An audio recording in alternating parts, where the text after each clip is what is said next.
Olá, pessoal. Dando continuidade às nossas aulas de ecologia geral, hoje vamos falar sobre forrageamento e comportamentos de defesa. Inicialmente, vamos falar sobre forrageamento. E o que seria forrageamento? Em seu sentido mais amplo, é a procura por alimento. Observamos aqui os animais, numa seção de supermercado, em que os carnívoros, por exemplo, aqui um tigre, está na seção de carnes, o pelicano aqui na seção de peixes, a zebra na seção de frutas e verduras, o coelho, por exemplo, na seção de verduras. Então aqui eles estão à procura por alimento, procura do seu alimento. Mas sabemos que não é tão assim simples, a procura do alimento por animais em seu ambiente natural. No sentido mais científico, forrageamento seria o conjunto de estratégias utilizadas por um indivíduo para encontrar, capturar, subjugar, engolir e combater os mecanismos de defesa desenvolvidos pelas presas. Então podemos observar que não é só o indivíduo buscar seu alimento, no caso aqui um exemplo do predador ou de um herbívoro, ele tem que passar por várias etapas até conseguir o seu alimento. E para que ele quer esse alimento? Para conseguir energia e também nutrientes responsáveis para sua manutenção, para o seu crescimento, para a sua reprodução e passar nas suas características para a sua prole. Então, basicamente aqui é um exemplo de forrageamento envolvendo um predador, um carnívoro, e um herbívoro, que seria sua presa. No caso aqui, a chita, o guepardo, e um antílope. Então, o predador, ele busca a sua presa, primeiramente fazendo uma tocaia, ou então esperando a presa, Para atingir essa presa, ele necessita de um gasto de energia. E esse gasto de energia é com base em quê? Perseguição, dominação, ingestão e digestão, para posteriormente conseguir pegar sua presa, para se alimentar da sua presa, obtendo assim um ganho de energia. Então, basicamente, todas essas etapas de forrageamento ocorrem com os indivíduos, seja ele um predador carnívoro, seja ele um herbívoro. Só a gente imaginar ocorre as etapas para a alimentação. Quando se pensa em procurar uma presa, procurar um indivíduo, temos basicamente dois tipos. Uma procura que a gente chama de procura passiva e uma outra procura que a gente chama de procura ativa. O que seria basicamente isso? Indivíduos ou predadores, eles procuram a presa, Eles tendem a procurar a presa para se alimentar. E outros indivíduos, eles só esperam a presa cair em uma determinada armadilha e eles consumir essas presas. Qual é a vantagem e desvantagem? Na procurativa, o predador ele vai atrás da presa, ele gasta mais energia. Ele tem a possibilidade de conseguir mais rápido o alimento. Já na procura passiva, o predador ele não gasta tanta energia assim, tá? Mas, em contrapartida, ele pode demorar um pouco a mais com conseguir alimento pelo fato dele não estar procurando ativamente essa presa. Então, o procurador ativo ele tem um alto gasto energético, já o passivo nem tanto. Aqui um exemplo de predador passivo, temos uma aranha, que ela constrói a sua teia em um determinado lugar e fica no centro da teia esperando a presa cair. Um tucano, por exemplo, ele procurou a semente de uma determinada árvore para se alimentar. Então ele gastou energia para obter o alimento. Assim como também podemos observar aqui um leão à procura, de sua presa, por exemplo, zebras. Na procura passiva, muitos predadores lançam mão de propriedades que fazem com que eles sejam eficientes na procura ou então na captura de determinados insetos, de determinadas presas. Eles utilizam armadilhas físicas e químicas, além de camuflagem e mimetismo. Aqui, por exemplo, temos uma aranha que ela atrai as presas por meio de fraudes. Como que seria isso? Essa aranha, chamada aranha de jardim, ela espreita no centro da teia ornamentos com sedas que refletem UV. As presas, por exemplo, insetos polinizadores, eles localizam as suas fontes de alimento procurando pistas de UV nas flores. Então a aranha, ela é bem esperta, ela coloca sedas que refletem UV e fazem com que as presas elas se enganem e vão para a teia da aranha pensando que é uma reflexão das flores. Aqui um exemplo de tipos de teias que apresentam uma ornamentação ou não quanto à captura de suas presas. Se a ornamentação, a captura é menor, com o ornamento pela metade oposta à teia, ela tende a ser maior. E quando ela é ornamentada na localização onde tem as teias que vão capturar os insetos, a gente observa que ela tem uma quantidade maior de presas capturadas. Então, considerando a procura passiva, então existem essas estratégias que os predadores fazem para capturar seu alimento. Um outro exemplo é da aranha boleadeira. Aqui é um tipo de captura passiva, tá? Porque ela fica esperando a sua presa chegar até ela para ela poder se alimentar. Aqui no caso ela usa um artifício de uma seda que apresenta uma bola pegajosa na ponta e ela fica balançando essa ponta pegajosa e os animais, né, as presas, ela é atraída por essa bola e acaba sendo grudada nessa teia e a aranha consegue o seu alimento. Então, de uma forma passiva, ela não gasta tanta energia, mas em contrapartida, né, ela espera muito para uma presa chegar. A aranha lança-rede, ela usa um artifício de uma rede em sua seda para capturar o alimento. Aí tem uma parte ativa que ela usa para só capturar. Entretanto, ela fica esperando por muito tempo a sua presa chegar e capturar ela. Então podemos observar um outro exemplo aí de procura passiva. Coincidentemente, foram aranhas. Um outro exemplo aqui de procura passiva é do peixe-sapo. Ele apresenta em uma estrutura que faz com que a presa venha e ele consegue capturar essa presa. No caso aqui, o predador possui artifícios do próprio corpo que funcionam como iscas para atrair suas presas. Outro exemplo é da tartaruga alligator. Ela apresenta uma língua bifurcada que parece uma minhoca. Ela fica com a boca aberta só esperando um peixe ou um outro organismo aquático entrar e querer capturar a possível minhoca. Aí quando ele vem, ela atraca a presa. Mesma coisa de muitas cobras, né? Ela utiliza sua cauda como isca, funcionando aqui como minhoca ou lagarto, em que sua presa pensa que é uma minhoca, a cobra já está na sua espreita para atacar sua presa. Uma outra maneira é de se ocultar, perdendo contorno para espreitar, infiltrar e atacar. Aqui um exemplo de aranha, né? Que ela se camuflou na flor e capturou aqui um inseto, né, que veio possivelmente polinizar essa flor.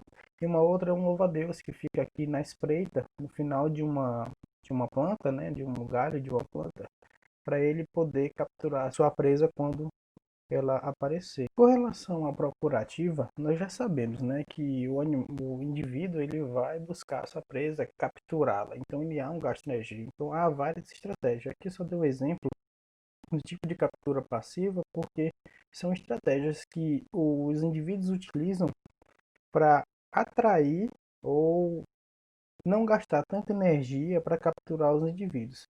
Já na procurativa, a gente tem vários exemplos, né, de captura, que o animal tem que correr atrás da presa, tem que voar atrás da presa, né, até capturá-la. Então, é um gasto de energia. Procura da presa.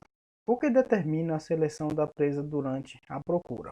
Aqui existe um exemplo da disponibilidade da presa no ambiente. A taxa de predação ela é diretamente proporcional à densidade da presa. Ou seja, quanto mais denso, quanto Quanto maior a quantidade de indivíduos em determinado local, aqui por exemplo uma área ou volume, maior é a taxa de predação. Aqui um exemplo de um tubarão, né, rodeado de peixes que formam cardume. Aqui a probabilidade desse tubarão, sendo um predador, para capturar uma determinada presa, ela é alta. Se eu tivesse uma quantidade menor de presa e fosse necessário que esse tubarão corresse atrás dessas presas, seria muito ruim, porque elas conseguiriam se desviar muito mais rapidamente. Mas a quantidade, ele tem a probabilidade de também alcançar maior essa presa.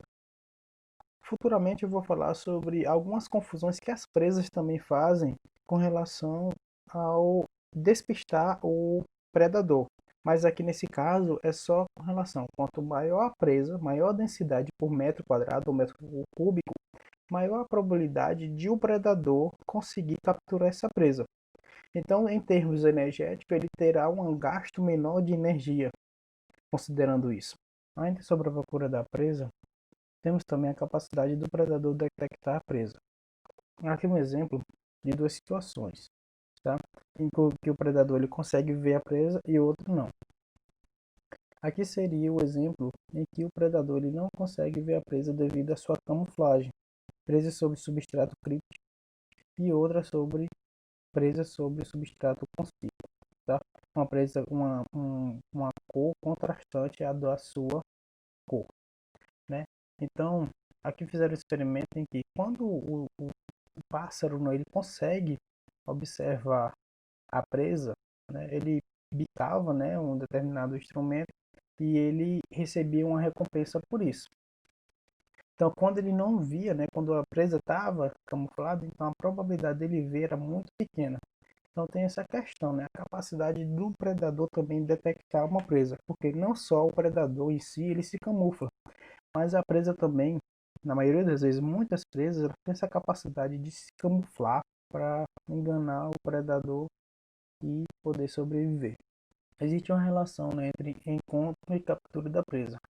Ao encontrar a presa, o predador ele pode o quê? Atacá-la ou rejeitá-la. Isso vai depender da situação e do momento em que ela está. Tá? Fatores que podem influenciar a decisão: palatabilidade da presa, periculosidade da presa, relação tamanho presa, tamanho do predador. Então, são esses fatores que fazem com que o predador ele vá atacar determinada presa ou rejeitá-la. E existem vários fatores com relação ao tamanho da presa predador. Ocorre a seguinte questão: existem predadores que eles atacam individualmente e outros predadores que atacam em grupos. Então, tudo vai ser relativo dependendo da situação em que o predador ou presa está. Por exemplo, a palatabilidade da presa ou periculosidade da presa. Temos aqui dois indivíduos, no caso aqui a rã tem essa coloração, né, que a gente chama de coloração críptica, que ela já avisa para o predador que, opa, se você querer me atacar, eu já estou dizendo que eu não sou palatável, tá? Eu tenho uma coloração aqui e chama atenção. Uma outra questão aqui é a periculosidade da presa, né? Tem um porco espinho cheio de espinho, quem se atrever a atacá-lo, ele vai se defender. E no caso a rã, essa rã é uma das mais venenosas do mundo, tá? Ela vive na América Central e ela é considerada uma das rãs mais venenosas. Outro exemplo aqui da borboleta monarca. A borboleta monarca ela apresenta asas brilhantes e coloridas para chamar a atenção. Ela já diz, olha, não sou uma presa tão palatável assim. Geralmente animais ou indivíduos que apresentam uma coloração muito forte ou já indica que ela tem uma determinada periculosidade. No caso, a larva da borboleta monarca, né, alimenta-se das folhas da asclepia, que ela é uma planta leitosa que produz toxinas, ou seja, glicosídeos, para as quais o inseto é imune. Essas toxinas permanecem no corpo do animal até a vida adulta, tornando-se impalatável. Então, podemos observar aqui um pássaro, né, que inicialmente ele quis capturar a borboleta monarca, observou sua palatabilidade ruim e depois a cuspiu. Então vai ficar isso na memória do indivíduo que Borboletas dessa cor, desse tipo, desse formato, que corresponde à borboleta monarca, ela não é um alimento muito agradável. Então, a aprendizagem individual auxilia na tomada da decisão na próxima vez.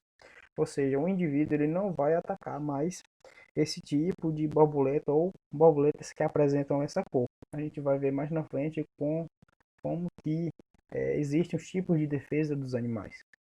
O tamanho do predador em relação à presa, como eu falei. Aqui temos a questão do sucesso da captura, o tempo de manipulação e o retorno energético. E a relação tamanho da presa e predador. Então, o sucesso de captura do predador ele tende a ser menor quanto maior a presa, né? E o tempo de captura ele também tende a ser maior quanto maior a presa. No caso aqui do sucesso de captura é inversamente proporcional ao tamanho da presa, e quanto o tempo de manipulação é diretamente proporcional ao tamanho da presa. E o retorno energético, dependendo também da condição ou do tamanho da presa, ele se comporta como uma parábola. Por quê? Porque existe também um tamanho adequado para o predador, né, se alimentar de determinada presa e ele conseguir aquele ganho energético ótimo. Então, para ele, em termos intermediário, o predador, né, o tamanho ótimo para ele é aquele indivíduo que tenha uma quantidade energética e nutrientes que fazem com que ele se satisfaça. Se for muito menor, é pouco, e se for muito maior, é pouco também pelo fato do predador gastar muita energia para poder conseguir determinada presa. Aqui podemos observar que existem tamanhos diferentes de marisco na natureza. Vai de 1 centímetro a 3 centímetros. Então era de se esperar que os caranguejos, né, se alimentassem dos maiores para poder buscar uma quantidade maior de nutrientes e de energia. Entretanto, ele tende a buscar animais intermediários, entre 1,5 a 2,5. Por quê? Porque é mais fácil de manipular esses mariscos, de abrir sua carapaça e comer o conteúdo que tem lá dentro, do que animais maiores ou animais menores. No caso de animais maiores, seria a questão de manipulação do gasto energético do predador para conseguir o alimento. Então temos o que a gente chama a teoria do forrajamento ótimo. Será que os animais levam em conta custos e benefícios na hora de comer e na hora de escapar do predador? Então podemos deduzir, né, conforme que a gente viu lá atrás, que sim, o predador, os animais ou os indivíduos, eles levam em conta o custo-benefício na hora de comer. Porque eles não vão gastar energia à toa, porque não sabe da próxima vez que vão se alimentar e como que será a próxima vez. Então, com relação à teoria do forrageamento ótimo, né, os organismos são moldados pela seleção natural para consumir o máximo de energia gastando o mínimo possível. Então, temos aqui de novo a questão da seleção natural. Não é à toa que é bem enfático nas aulas sobre isso, porque tudo que molda a evolução, o tipo de alimentação, como que os animais vão buscar o alimento, como eles se reproduzem, tudo é moldado pela seleção natural. Então temos aqui a primeira situação que temos a procura da presa, encontro da presa e captura e subjugação da presa. Nesse caso, o predador ele vai ter a minimização do gasto energético em cada uma dessas etapas. E a segunda é a questão do consumo da presa. Aí nesse caso ele vai ter a maximização do gasto energético. Então, a diferença entre o ganho e a perda, eu tenho a maximização do saldo energético. Teoricamente, o predador ele sabe qual a presa que ele vai buscar e o gasto energético que ele vai demandar para isso. Mas geralmente na prática não é o que acontece, porque há vários fatores que influenciam a situação na hora do predador buscar a sua presa. Existem dois tipos, né, de predadores quanto às decisões econômicas. E temos o primeiro aqui que seria o predador, né, generalista. Quando é que ocorre isso? É quando o tempo de manipulação das presas é curto, mas o tempo de procura é alto. Exemplo, aves insetívores. O tempo de procura por insetos é alto, mas a captura e subjugação são muito rápidas. Em geral, essas aves não discriminam as presas e se alimentam de uma ampla variedade de insetos. Em contrapartida, né, quando o tempo de manipulação das presas é longo, mas o tempo de procura é baixo, o predador é, nesse caso, um especialista. Por quê? Geralmente ele é caracterizado pelos grandes carnívoros. O tempo de procura em geral é curto, mas o investimento em perseguição e subjugação é muito alto. Os indivíduos se especializam em capturar presas velhas ou doentes. Então, nesse caso, são dois extremos, né? O generalista, que o tempo de procura pelo alimento é alto, mas a captura e subjugação é mais rápida. Já o especialista, o tempo de procura é curto, mas o fato dele subjugar e capturar o indivíduo é mais alto.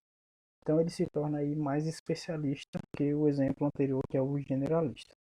Então, quanto aos benefícios de captura da presa e também de caçar, temos uma questão: caçar sozinho e em grupo. Essa questão de caçar sozinho em grupo vai depender muito da energia que você gastar e também da sua presa. Então, que conforme o tamanho da presa, o esforço vale a pena de caçar sozinho. Aqui, por exemplo, o exemplo do lince e da lebre. Então, não tem o porquê vários linces, né, caçar uma determinada lebre. Então, ele caça sozinho porque ele vai poder se alimentar sozinho e não vai competir com outro indivíduo. O urso caçando sozinho também na procura de peixes. Aqui um leopardo capturando um babuíno, um macaco. Então, dependendo do tamanho da presa, vale a pena caçar sozinho. Mas as presas de tamanho maior é impossível de caçar sozinho. Então, é necessário que se caça em grupo.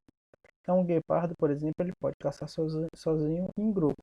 Vai depender da situação. Ou seja, aqui temos um guepardo, né, caçando um gnu, dois guepardos nesse caso, caçando um gnu, e aqui vários cachorros selvagens também capturando um gnu e outras formigas, né, se alimentando de um outro inseto aqui, porque não tinha condições dela caçar sozinho devido ao tamanho maior da presa. Então, se o animal ele fosse caçar sozinho, o gasto energético era muito maior e ele poderia se arriscar muito e até morrer pelo fato de o gnu poder contra-atacar. Então, em resumo, temos que todo predador, né, todo indivíduo que vai buscar a sua presa, ele tem que minimizar o tempo de procura, minimizar o tempo de manipulação e maximizar o ganho energético. Essa é a teoria do forrageio pódico. E quais são as consequências positivas quanto a isso? Defesa de predadores, produção de gametas e obtenção de parceiros. Tudo isso para ter um maior número de descendentes.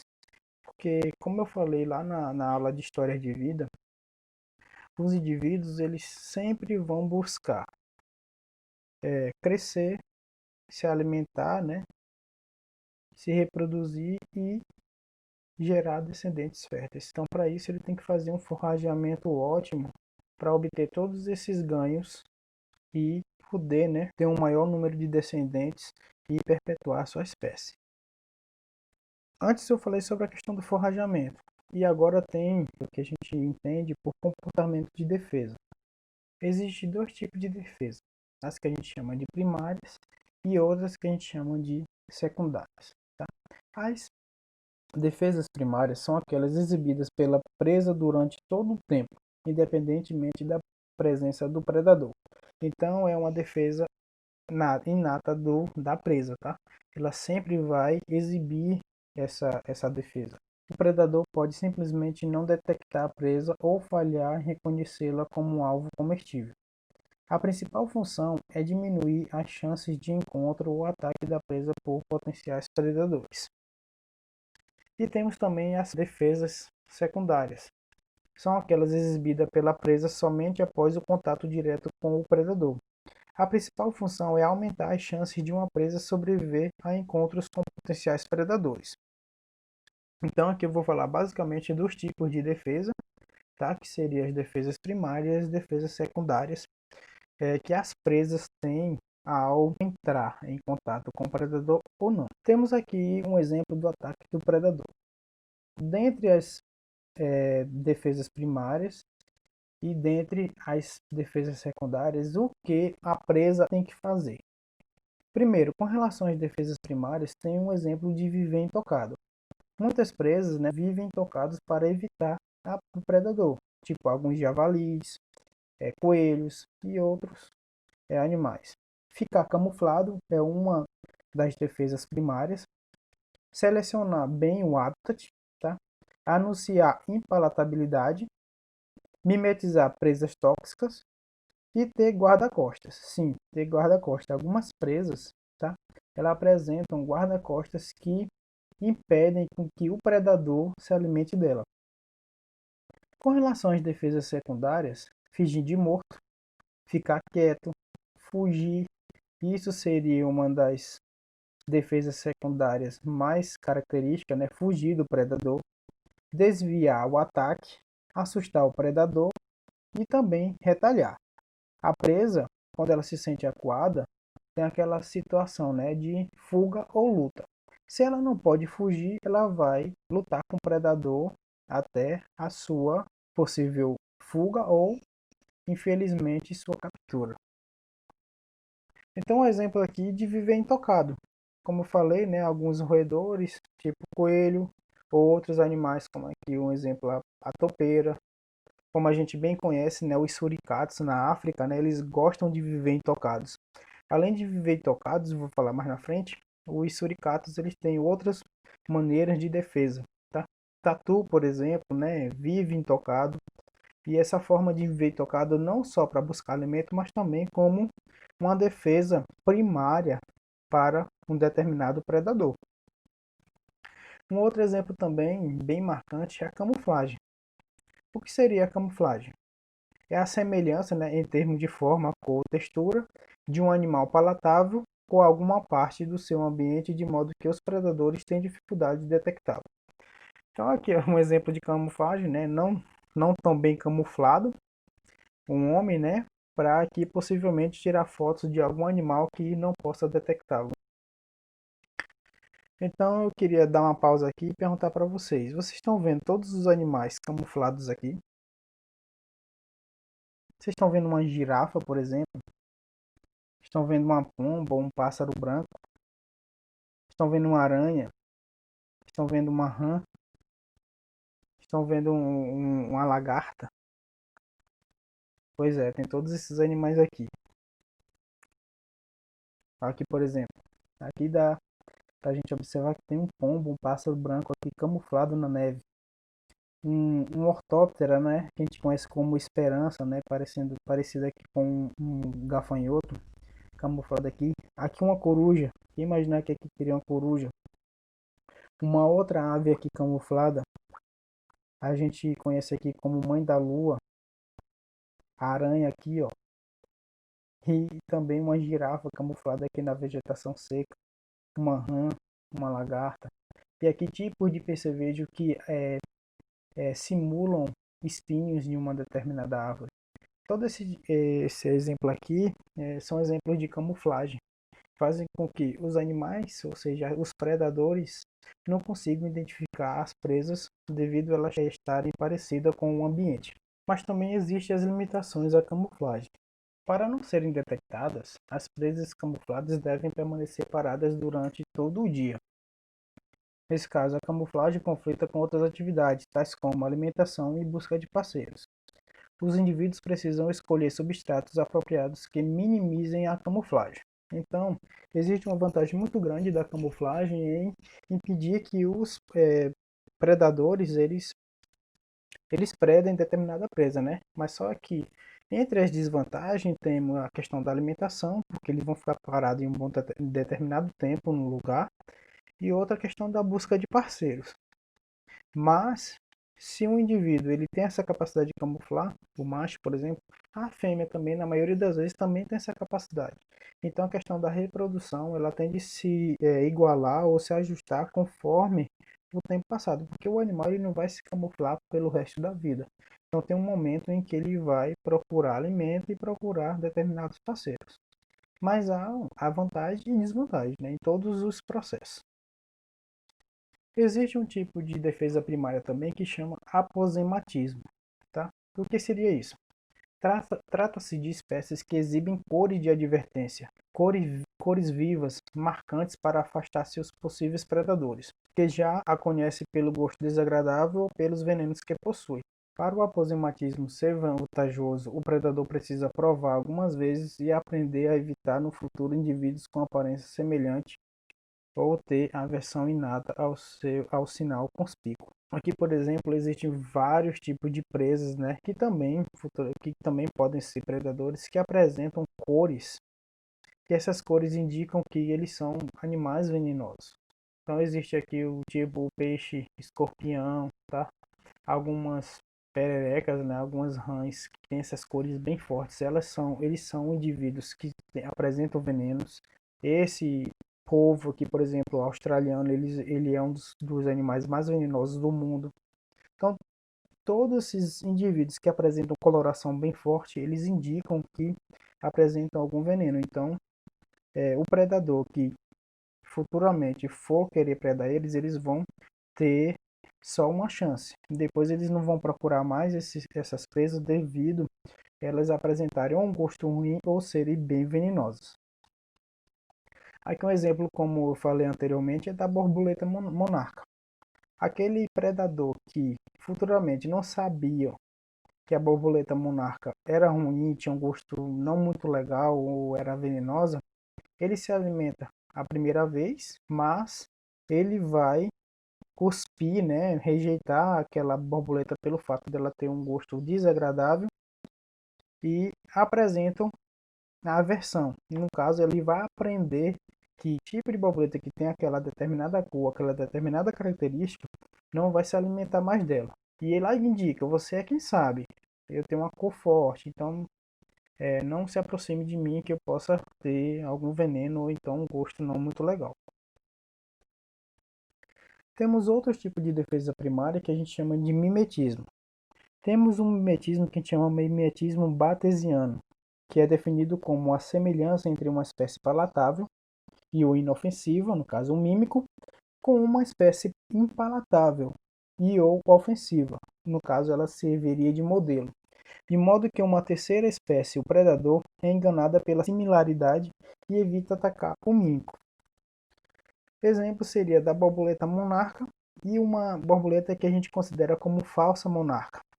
Qual é a semelhança dela? A cor, né? E a aparência. Então, aquele predador que teve contato inicial com a monarca, ele não vai predar uma determinada borboleta que se parece com a monarca pelo fato de ter a aversão àquela presa, tá? Então, a gente chama isso de mimetismo batesiano.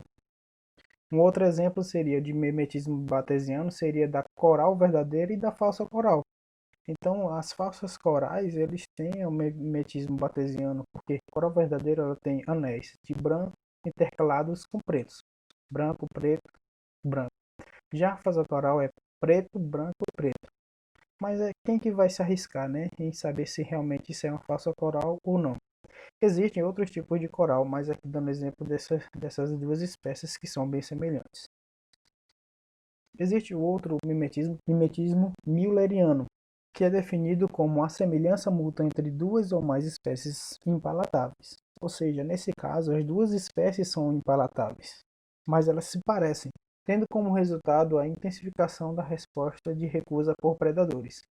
Então, um exemplo aqui de vários tipos de borboletas, de sapos, de centopeias, de abelhas, de vespas que apresentam venenos, tá? Ou são impalatáveis, que também têm características bem semelhantes. Nessa sessão eu vou falar sobre mutualismo também, só que nesse caso são mutualismo que a gente chama mutualismo defensivos. Não necessariamente aquele mutualismo em que indivíduos, né, só conseguem sobreviver se tiver um outro, como por exemplo os líquens. A junção entre um fungo e uma alga, ele forma o líquen, e um não consegue viver em detrimento do outro, né? Se falta um, o outro não consegue viver. Nesse caso aqui, o exemplo de mutualismos defensivos, até poderiam viver um indivíduo sem o outro, mas aqui ele tem uma relação de defesa. Tipo, um interage com o outro para se defender de um outro organismo. E com isso ele pode dar alimento, pode conseguir que ele seja limpo e assim por diante. Então, o mutualismo defensivo refere-se à interação ecológica entre duas espécies na qual uma delas recebe proteção contra a predação e a outra geralmente recebe algum outro tipo de benefício, tal como alimento. Aqui é um exemplo do peixe piloto e tubarão. Tá? Peixe piloto com tubarão, existe também as rêmoras, mas aqui é o exemplo de peixe piloto, que ele se protege, né, de alguns predadores que não o tubarão ou de outros tubarões, e o tubarão ele recebe o benefício de ser limpo pelos peixes pilotos, principalmente na região das brânquias. Um outro exemplo também é do peixe palhaço e das anêmonas. As anêmonas ela tem uma substância urticante, né, e ela consegue impedir que outros indivíduos cheguem perto dela. Mas o peixe palhaço é imune a isso.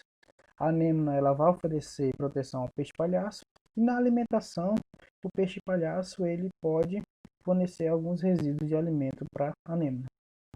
Alguns outros exemplos aqui também é de uma tarântula e de uma pequena rã. A rã, para se proteger de outros predadores, elas ficam perto dessas tarântulas. Em contrapartida, a tarântula, ao se alimentar, ela fica com as quelíceras sujas e essa rã ela consegue fazer uma limpeza nas quelíceras. E assim por diante. Existem esse tipo de crustáceo que ele tem uma associação com outras anêmonas. Como anêmonas geralmente são sésseis, elas se fixam nesses crustáceos, né? Ela faz proteção pelo fato de soltar aquelas substâncias urticantes e o crustáceo possibilita que ela atinja uma quantidade maior de alimento pelo fato de se movimentar. Uma outra também é de proteção entre os pulgões e as formigas. Por exemplo, as formigas elas protegem os pulgões e os pulgões fornecem alimento para as formigas através da excreção da seiva, né, que ele sugou e elimina. Ela é uma substância bem adocicada e as formigas se alimentam disso. Em contrapartida, ela oferece proteção para os pulgões. Das defesas secundárias, temos a primeira aqui, que é a tanatose.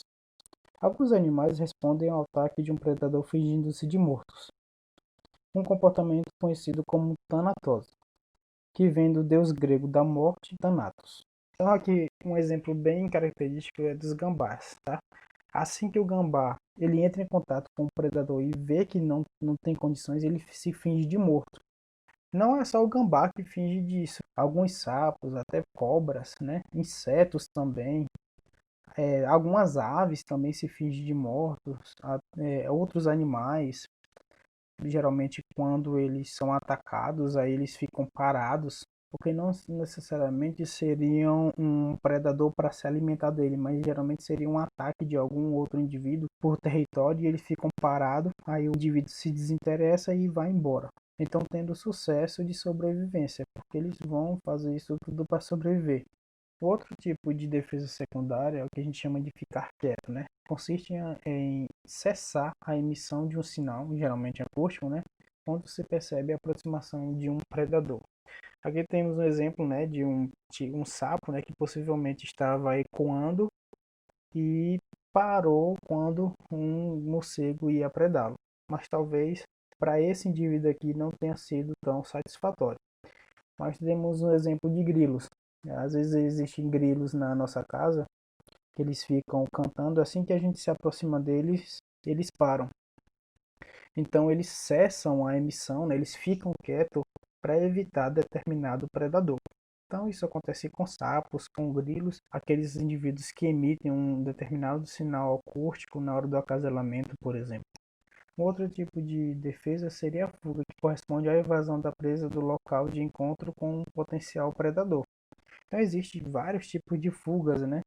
Então que o animal ele está quieto, poderia estar quieto, e quando vem um predador eles têm a fuga. Que, por exemplo, de um perdiz, né? De um lobo. A gazela de Thompson, por exemplo, realizam saltos diante do predador, tentando convencê-lo de que é uma presa saudável.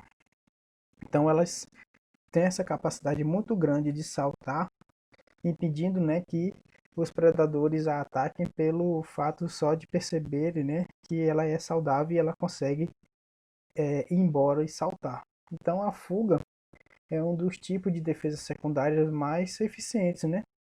Se ele conseguisse fugir, né, do predador, ele consegue sobreviver mais um tempo. Aqui, por exemplo, da lebre com lince, de peixes voadores, né, saltos por uma perereca, a fuga aqui também de um polvo, né, que liberou alguma tinta.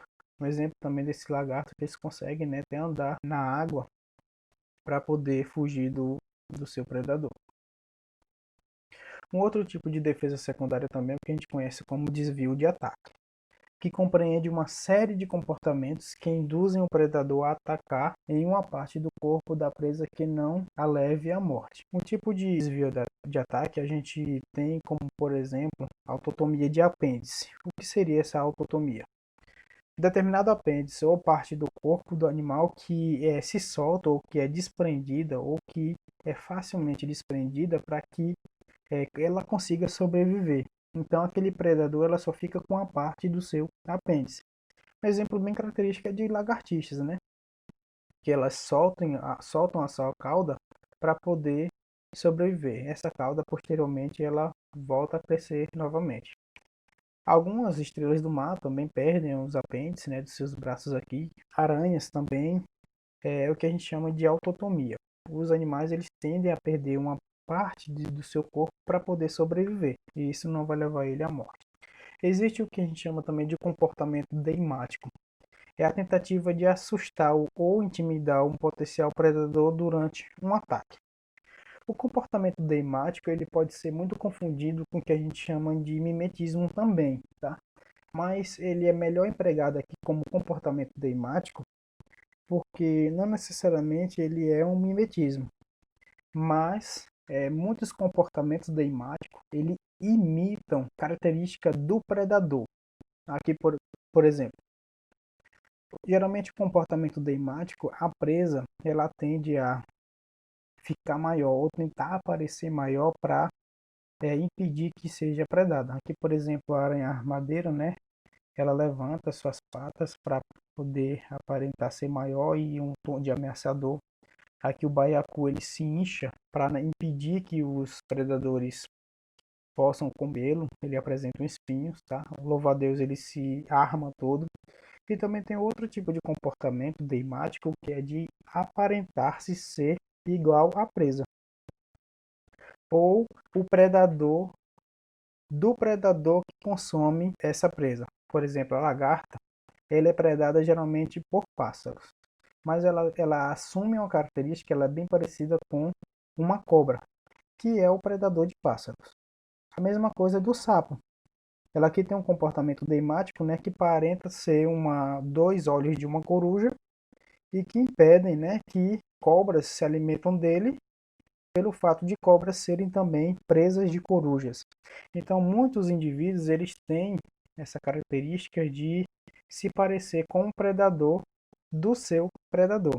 E isso a gente chama de comportamento deimático. Outro tipo de defesa seria a retaliação.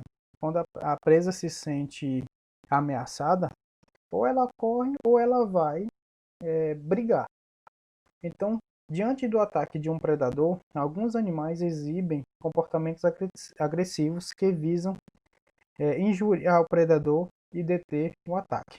Pode envolver estruturas morfológicas tais como espinhos, chifres, pinças e dentes ou substâncias químicas. Tá? Então seria aqui o exemplo de retaliação.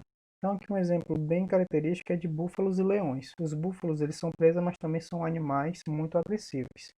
Tá? Então eles retalham muito os leões e se o leão tiver só, eles podem até matar o leão.